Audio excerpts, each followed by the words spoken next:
Tracking, alerting, protecting. This is WKYT This Morning. Now at 6:30, we're tracking a crime alert after a shot was fired during a robbery on UK's campus. A man was found dead in his driveway in eastern Kentucky this morning. Police say he was likely murdered. And what the U.S. is doing to stop the outbreak of Ebola in West Africa. These stories and breaking news as it happens coming up on WKYT This Morning. Good morning and welcome in. I'm Rebecca Smith. Bill Bryant has the day off, so does Micah Harris. It is really active in the weather department today. A lot of rain out there. Really, that's been going on, it seems like, since early this morning, Jim. Yeah, it's been rolling through the area here in Lexington. We're actually catching a break, a brief one here in the metro area, but we'll have more showers and thunderstorms roll in through the day today.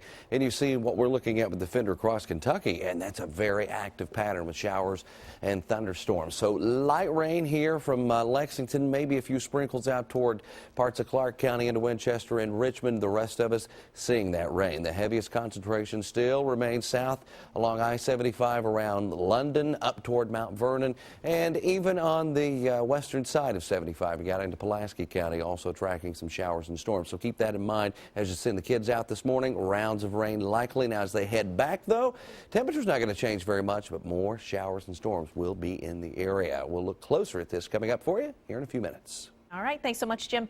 New this morning, police are searching for two men behind an overnight robbery. It happened on the UK campus, and police say at least one shot was fired. WKYT's Whitney Wetzel is live on campus with the new details. Good morning, everyone. Police are investigating a second robbery on UK's campus that's happened just within the last 2 weeks. This latest one happened around 11:30 last night on Pennsylvania and Columbia Avenues, which, by the way, is close to several fraternity and sorority houses. Police say two men, both armed with guns, robbed two people of some items. We're not exactly sure what they took, though. The two robbers reportedly ran north down Columbia, and that's where they were last seen. Also, at some point after the robbery, we're told at least one shot was actually fired, but no one was hurt. Now, we do not have a good description right now of the thieves, just that they were both men under 6 feet tall. UK police are handling this investigation.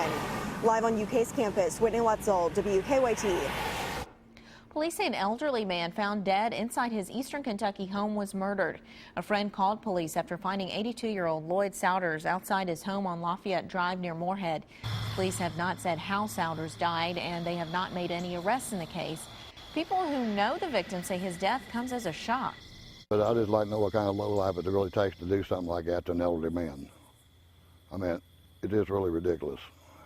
The man lived 80-some years old just to have some punk murder him, you know. That's basically what the guy is, a punk.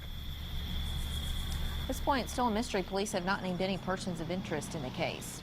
The family of a missing Kentucky woman says she was last seen with a murder suspect. Police arrested Kevin Howard this week in Lexington. His arrest citation says he and Charles Black killed Randall Russ. The Grant County teacher's body was found last week in Fleming County. Now state police are trying to figure out if Howard is connected to another missing persons case. Norma Brown's family says she's been missing for 2 weeks and was last seen with him. Police in Louisville have arrested a man they say killed his girlfriend. Police charged 46-year-old Antoine Bosley with murder and abuse of a corpse. On Sunday, they say he shot his girlfriend, then set her body on fire in the backyard of a home. New this morning, a missing Madison County teenager has been found. A Facebook page set up by Sierra Reinhardt's family says the 15-year-old is safe. It does not say where she was found. Sierra's family says she went missing last week. State police said she was last seen on I-75, possibly getting into someone's car. Another major data breach is making national news headlines this morning. Dairy Queen says hundreds of stores are affected, including dozens in Kentucky. WKYT's Mark Barber is live in Lexington with the Consumer Alert. Good morning, Rebecca. Your customer name, credit card number, and expiration date could be compromised if you swiped your card this summer at a Dairy Queen, like the one here on New Circle Road in Lexington. Dairy Queen says about 600,000 credit cards may have been compromised by a data breach at nearly 400 of their restaurants. The Wall Street Journal is reporting that hackers gained access to customers' credit card information back in August using back-off malware. We've learned 52 of the affected restaurants are in Kentucky. The Lexington locations on New Circle Road, Palumbo Drive, and Virginia Avenue made the list. Dairy Queens in Richmond, Georgetown, Winchester, Paris, Versailles, Morehead, Danville, and Mount Sterling were also hit by online hackers. Now, we have a list of all the affected restaurants in central Kentucky posted on our website, WKYT.com. Live in Lexington, Mark Barber, WKYT. Well, family and friends of a Lexington man killed during a home invasion are honoring the young father. Police say Darnell Bates was shot to death inside his home on Addy Alley last weekend. He was the general manager at a car wash in Lexington. About 100 people showed up there last night to pay their respects. Bates' brother says he can't believe his brother is gone. I just want justice for my brother. You know, it's hard, you know, just going through this. I ain't never lost nobody this close to me. Bates leaves behind 2 children. A fund is set up at the car wash to help his family pay for funeral costs. A standoff that led to a Lexington daycare being evacuated ended safely. Police say a man barricaded himself inside a home on Regency Road yesterday afternoon. They blocked off that road and escorted people out of a daycare next door. Police say the man eventually surrendered and was taken to the hospital. A gun was found inside that home.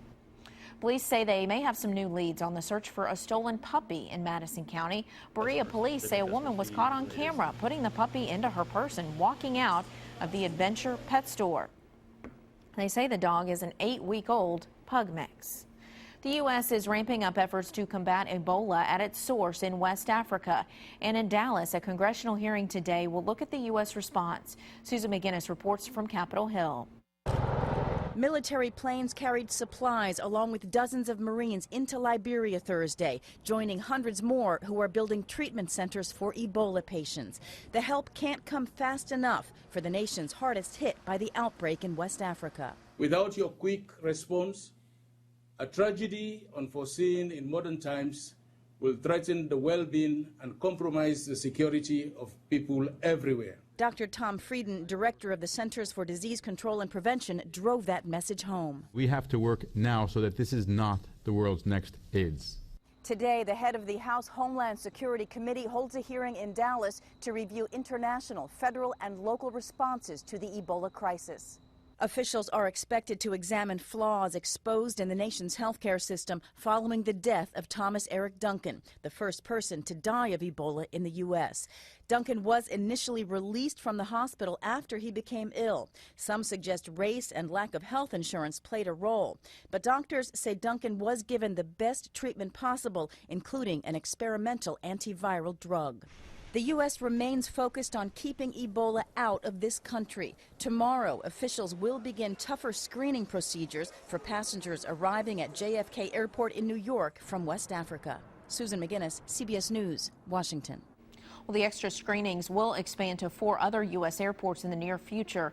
In Texas, a sheriff's deputy who was being monitored for Ebola tested negative for the disease. He'd become ill after being in the Dallas apartment where Duncan had stayed when he arrived in the U.S. from Liberia. In Spain, the condition of the nurse from Spain infected with Ebola is deteriorating. She's the first person known to have caught the disease outside West Africa. Lexington city leaders are thinking about blocking the city's transfer of Time Warner to Charter Communications. The council held its first reading on a proposal last night. City leaders say they've been flooded with complaints about Time Warner's customer service. Some say that it has to improve before the city can approve a transfer. We only have one cable provider, basically. I mean, Time Warner Cable has our franchise. So we have to negotiate with them. They're it. They own all the cable infrastructure, and so we have to negotiate with them, and that's why we're doing this. A second reading of that proposal is set for later this month. Time Warner says it's improved customer service significantly. That's what the company says. Well, the state has confirmed Kentucky's first flu case of the season. The news coincided with yesterday's free flu shot clinic. The health department says it gave out nearly 1,500 free flu shots at the Amani Family Life Center on Georgetown Road. This is video, however, of UK healthcare students getting their shots. Healthcare workers say now is the time to get your flu shot to protect yourself during this year's flu season. The Kentucky Parks Department says it has canceled an event for this weekend near Corbin because of rainy weather in the forecast. The Harvest Moon and Trade Days event was scheduled for Saturday and Sunday at Cumberland Falls State Resort Park. The event is dedicated to the traditional culture and history of Native Americans. Well, let's get a check of traffic, see how things are moving on the roads. Really a rainy start to your morning. Well, right now, of course, we're dealing with the wet roads, but no wrecks. So hopefully we can keep it that way. They made the lane switch on Leestown Road. That went okay yesterday. We'll see how it works for us this morning on the way in.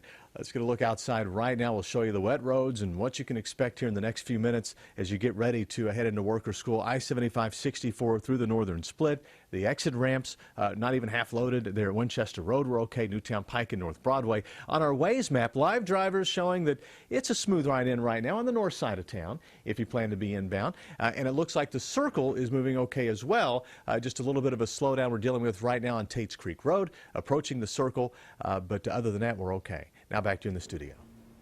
All right, thanks so much, Don. And let's check in now with Jim to see how the weather's looking. Those rounds of showers and thunderstorms. We are tracking those rounds of showers and thunderstorms across Kentucky, and even more coming for later today. So your afternoon commute might feature even more rain. I'll have the latest here in just a couple of minutes.